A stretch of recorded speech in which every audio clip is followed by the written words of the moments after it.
This series has been such a meaningful journey for me. I've really enjoyed hearing from people who are pushing boundaries, challenging the status quo, and opening up new ways of thinking about fashion and technology.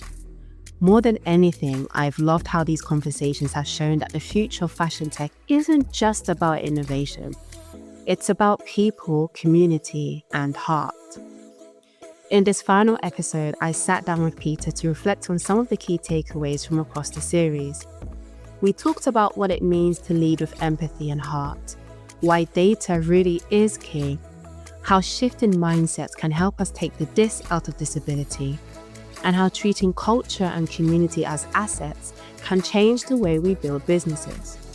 I particularly liked Peter's reflections on the power of supporting the ecosystem, bringing interns, embracing diverse perspectives, and creating opportunities that spark future growth.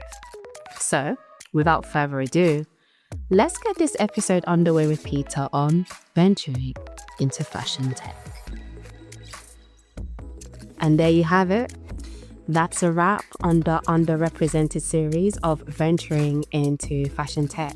What did you think, Peter? I found it so interesting, this series, just because we had such a diverse mix of speakers this time that were and were not founders, and really speaking from the heart. We had some really personal stories. We did.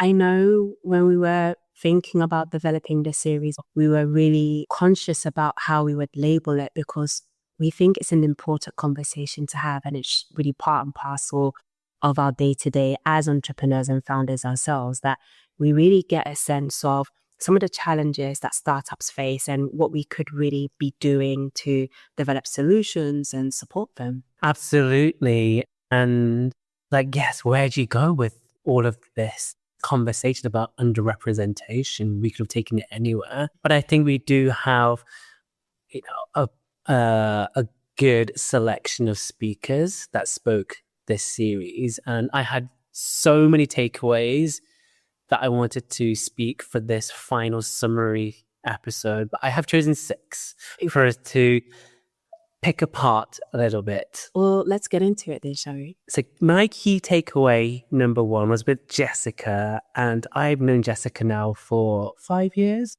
I think, and she says this in the episode itself, but I think with Jessica, it was what she said about leading with heart. I thought that was a really beautiful phrase. Could you maybe explain a little bit more from your perspective on what you think that means? From a found entrepreneurship and almost even like a glorified startup ecosystem, it's about growing fast, scaling fast, getting into the market with your solution and being the best entrepreneur. And we sometimes forget actually what makes the best startup, especially within the creative and fashion field, is the human behind the company. And for me, when Jessica really talks about that, yes, you do obviously need to be commercially minded about when you're creating your company, but ultimately it's about having empathy with the people around you that are ultimately going to help build your organization and support you along the way. I completely agree with what you're saying. However, we all know that it's a lot more easier said than done, right? And some of the challenges that we're facing is not that founders or entrepreneurs or startups don't want to lead with heart. Sometimes it can be very difficult to be able to do that when we're living in a very capitalist world, and in order to survive, it's dog eat dog out there. It's trying to really overcome and build on something wonderful whilst ensuring you are able to keep that balance, but that's not always very easy to do. I guess from your perspective, Beatrice, what do you think entrepreneurs could be doing then if they were to lead with heart? I think if you want to lead with heart, I think it's about really understanding where your priorities are, because with every business or any business, of course, it's about learning or wanting to be financially viable. But I don't think it's possible to lead with heart when you're also sort of deciding to join the rat race, if you will. Yeah. I think you need to slow down. Yes. And I think this is why I'm a huge advocate for really developing a new and better ecosystem, because you can still be financially viable and lead with heart, but no one tends to take that route, probably because it's just a lot more harder. I think you and I have maybe sometimes forgot to lead with heart in our company. Yes.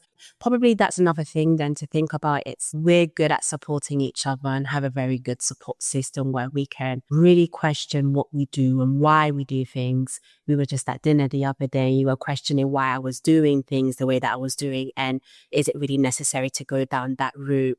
And I think being able to have those conversations with you and with other founders and people who have that experience allows me to just take stock of everything and recognize that I don't necessarily need to do the things that I was doing before. And it's okay to sometimes just step back and reassess things and then get back into leading with heart. On that point, leading with heart, obviously we still need to think about business objectives. And my key takeaway number 2 is from Dorcas's episode, making operations sexy again. And I really liked this episode because she was just like, yeah, we tend to forget about operations as creatives. And I'm always trying to get this into the heads of the entrepreneurs, either in Foundry, our incubator with IFA Paris, or within our mentor studio, that how are you going to allow data to lead you to the next stage in your company? And ultimately, data is king, that she says in the episode. Feedback loop is so necessary to survive. Yeah, and I think this comes back down to also understanding how that can be implemented in the everyday as practice. And this comes back down to what we teach on the Foundry program, for instance, and Beyond Form, when you talk about the minimum viable product. And from a fashion perspective, obviously launching things out in a market, not a full-blown collection, for instance, but some form of product that your customers or potential customers can see, can assess and give you feedback on it, and you further develop that. And then that's data that we're talking about, right? But even going through those motions, you're beginning to understand operations and all that jazz, and not be so siloed within your own creative world of just thinking about design, which we tend to do because we think operations isn't sexy. But I love the way Dorcas really framed it because it did really sound sexy to me. I think operations is sexy. Let's just get that straight. But I do agree that obviously when I was doing my fashion brand, I wasn't thinking about implementing feedback loops. I wasn't thinking about making objective decisions about why I should launch this particular style in the collection. It was just, because I'm creative and that's what I want to do.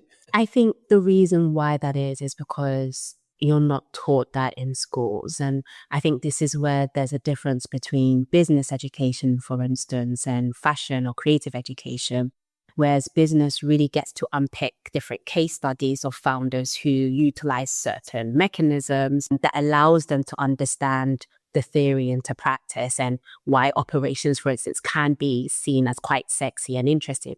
Whereas in creative or design school, you don't actually get that opportunity. My first foray in understanding operations was when I was working with another startup and we were trying to really build on the online ecosystem and e-commerce for fashion designers, and learning from platforms like Shein, for instance, when maybe 8 years ago, when it was still relatively new, their feedback loop you could see happening in real time on their website. And I think for a lot of designers or creators, particularly independent ones who don't have a huge let's say HR system or people around them to protect them, I think hearing feedback, good or negative, can be seen as something that they just don't want to engage in. But what you can see from platforms like Shein, those feedback loops happening in real time actually allow them to scale quite exponentially. For any listeners that are emerging brands, my advice would be is to implement it, even basic feedback loops, so that could be Instagram, social media,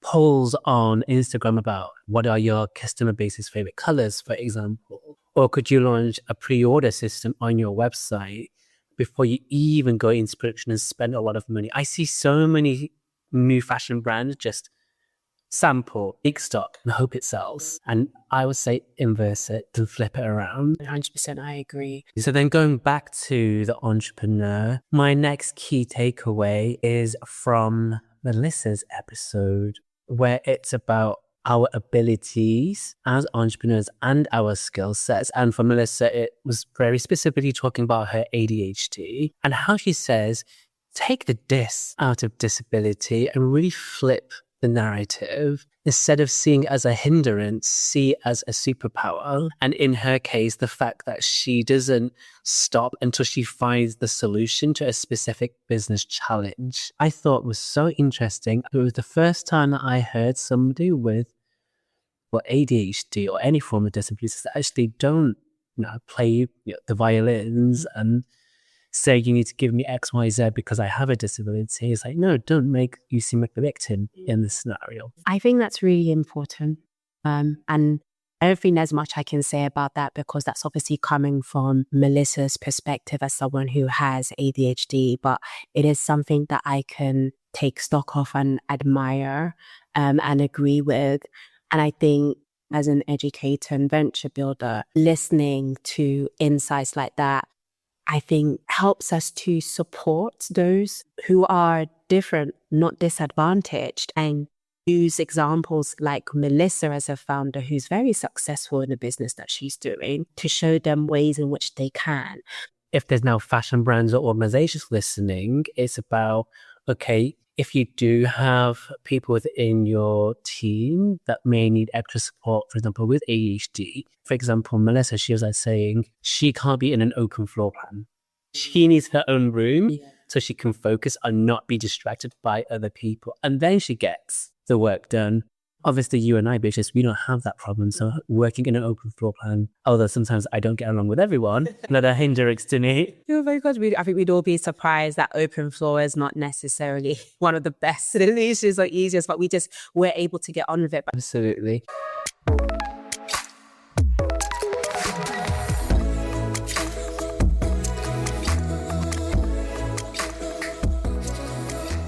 So my first 3 takeaways were about the founder and the individual. My next 3 are what brands could do better, create more representation within the industry. I loved Aruja's aura on her episodes. She's phenomenal, isn't she? And how she talked about culture over color, her slogan, and for brands or organizations to have inclusion before diversity. She was full of great acronyms. Absolutely. Or phrases. No, I agree with that. I love the culture over color because I think in what is happening in the current economic climate, particularly in Europe and in America, it's become very easy for us to forget the diverse cultures that we have that are actually necessary for the survival of all of our environments. And because culture is overtaken by color, and this is when you get race and all of these other really horrible and hateful dynamics, it's actually become quite detrimental, I think, in helping us understand how culture can be a point of reference for all of us to support and really develop and build together. I think it was interesting how she was saying that for some of her clients, it's not bringing in people because of their color, their skin color, or their race, but because of what they stand for and their culture and where they come from to create the perspective. And I think a lot of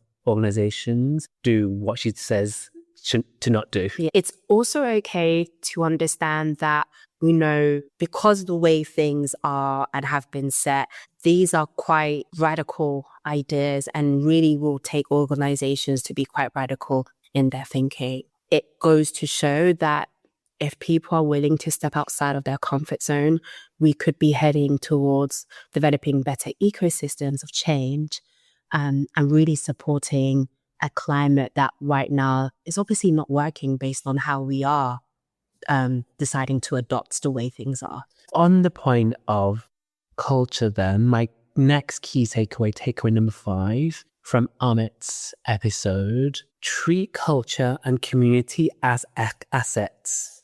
100%. Not checkboxes and not something that you have to do because of HR just told you to do so. Yeah.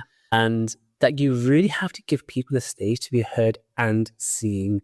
They're not there just because you needed to do a HR quota. Absolutely, Peter. I don't think we should be treating people as checkboxes. And I think it's important that organizations who are leading the way in building diverse teams understand it's so much more than just a mere exercise of having a diverse team. It's really, I think, building bridges in, I think, developing different cultural understandings and also grace in developing safe spaces where the people that they work with, those who are employed, are able to develop, to shine, and offer something back. I think this episode was very focused on British fashion and being immigrants in the country. Obviously, you are an immigrant coming from an immigrant family, so am I as well. I think what I would love to see British fashion to do is show how the UK is also made up of different people around the world, how it reflects in creativity and fashion. It might not please the Brexit voters. Oh dear. For some reasons we won't talk about today, but I feel that British fashion, obviously the British Fashion Council, when we look at their schedule, when we look at their initiatives, most of the time it is through the Western lens of fashion. But actually there's just so much more. And I'm always wondering, why can't we have more perspectives in the British fashion scene? Don't you think that kind of goes back to, and slightly part of the conversation that we were having with Ahmet on the podcast or his episode, that it's also about who has the seat at the table and who's at the top. And I think you're not going to change that straight away. However, it then really relies on those who are able to make the influence to also develop your own understanding so that you do have diverse perspectives and are not alienating others. Don't you think there is enough education that has happened or should have happened by this point? We are in 2025. I think that's everyone's frustrated, especially those who are of non-white backgrounds, if we're just going to say it as it is.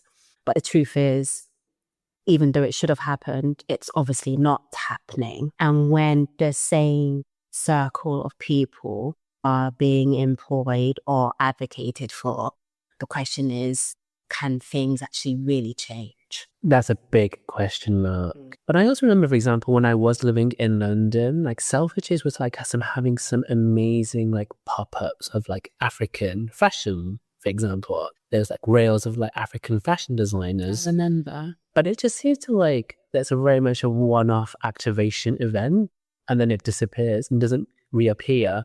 I think you might be touching a soft point there, Peter. But that exactly is a great example and is part of some recent conversations I've been having with some of my mentors and supervisors in my own research. And what we've come to find, it's because the way in which these activations are being portrayed to the public is as an other as opposed to part of. And so what you're getting is shoppers seeing these things as really interesting, obvious ideas, but not necessarily buying into it because it's then in a way portrayed for a specific market. And this is where I think Ahmet comes from when it's like, we'll stop treating it as a checkbox exercise because we've done it. You need to have delved a bit more deeper in how are you also supporting and educating the current clientele and customers that you do serve to understand that fashion is so much more than what is always pushed in their face. And this then comes back down to not just an activation in Selfridges, it comes back down to marketing. It comes back down to the types of models that you use on a runway. These are types of things that we could be doing to educate the public on culture because we see it in food every single day. And that's because it's become part and parcel of our European Western lifestyle. Why is it that fashion feels so backwards? Well, I don't think we can cover that right now in the episode, but I love print. I love color. I just want to see more of it. Living in Paris, it's even more dire. I'm not going to lie, but let's not digress on that. So then my final key takeaway then is about the ecosystem in general. How can organizations support the ecosystem, providing all interns and people from all backgrounds opportunities that could potentially turn into jobs or collaborations? And in Mercedes' episode with her initiative is, she's bringing on interns that then potentially turn it into collaborators or people that work for her on her team. Super interesting model so that she can include as many people as she can do with her creative work. I really like that model because then very similar concepts in education is you have hourly paid lecturers who are not necessarily part of the full-time wider academic team. However, their expertise coming in to build more from an industrial perspective or just a different perspective that's not so academic is really supportive of developing the ecosystem of learning for the students and also still the staff and building on the course. But the thing is, when you have these types of different views who work with you day in, day out, they become part and parcel of a wider team. So when you then go out to employment, why would you not go reach out to them? Because they're there, they understand how things work. And so it's a very similar system that you would expect happens when interns go and work for a design house, for instance, or a creative business. But I haven't seen anyone implement a similar model like that to what Mercedes was talking about, because interns are like currency, really, that you come to just help part of a business. It's about doing and using them for a specific purpose without really thinking about the longevity of what does it look like to onboard and bring someone in to get them to learn specific things about the company and then later on employ them as part of an ongoing and long cycle. So Beatrice, those are my top key takeaways for this series. I have to thank you because it was so nice to take a backseat and you do all of the driving for this series. My pleasure. I really enjoyed how you brought a different perspective and a different way of bringing out some of those personal stories that we got to hear from our guest speakers this time around. So to our listeners, keep an eye out for the next series to come. Exciting. Thank you so much for having me. It was an absolute pleasure. I really enjoyed leading on some of these conversations and hope to those listening that it brings further reflection on how we can together build better ecosystems of work. Those who are working in sort of strategy, operational positions, all the way down to those who are creators and designers themselves. We all have a duty of care in developing a better creative world that we all want to live in. Thanks for listening. Don't forget to click follow to keep up to date with the latest episodes. And if you like this episode, please give us a review. If you want us to feature a specific theme or guest, please give us a message at beyondform.io and we'll see you very soon.